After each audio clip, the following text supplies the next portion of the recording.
6-Minute English from bbclearningenglish.com. Hello, this is 6-Minute English from BBC Learning English. I'm Neil. And I'm Beth. In this programme, we're discussing the positives and negatives of social media in the lives of young people.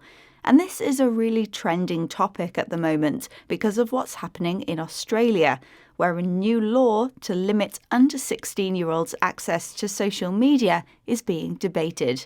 Neil, tell me one good thing and one bad thing about having social media in your life. Well, one good thing is it means I can see what friends are doing who live far away. And one bad thing is it's really addictive and a massive waste of time.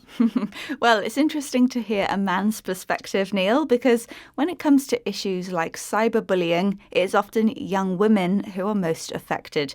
So soon we'll be hearing from women in different countries about their online experiences. And remember, you can find all the vocabulary and a worksheet on our website, bbclearningenglish.com. But first, I have a question for you, Beth. In 2024, which was the most regularly used social media platform in the world? Was it A, Facebook, B, Instagram, or C, TikTok? Oh, I'm going to say TikTok. Well, we'll find out the answer at the end of the programme. Now, let's start with the positive side of social media. As a politics student at Oklahoma University, 21-year-old Haley Hurst campaigned in the 2024 US presidential election. Here she explains one benefit of social media to BBC World Service programme Pick of the World. I do think social media has played a huge role in educating young voters on different policies and different people who are running. I know Trump has recently said that he has a soft spot in his heart for TikTok. With the growth of social media, it has sparked a lot more debates. I think my generation too has seen so many climactic things happen. Haley thinks one good thing about social media is that it sparks debates and conversations. It causes debates to start. She comments that Donald Trump is a fan of social media by saying he has a soft spot for TikTok. If you have a soft spot for something or someone, you feel affectionate and fond of it. You like it a lot. But, of course, that's not the whole story. Increasingly, young women are reporting the negative impact social media is making on their lives and the pressure they feel to appear perfect online, especially from men. Manvi Sharma, aged 28, is a businesswoman and model with a large Instagram following who lives in Delhi, India. And Kemi Adeyemi is a 26-year-old travel blogger from Lagos in Nigeria. Both young women discussed these social media worries with BBC World Service programme Pick of the World. The person you're dating, they might leave you just because of the social media. They might think that you're not good for, marriage. Like you can't be a good partner because you're on social media, because you're being watched by a lot of people and they feel a little intimidated by this. You know what? We saw your girlfriend. Oh my gosh, she was wearing this. Oh my God. But it's affecting my personal life. Some men or some people, they want you to shrink yourself so that they can be the bigger person. They get to listen to what their friends say about you, what their family says about you, and they're not able to stand up for you to say, oh, I know this person.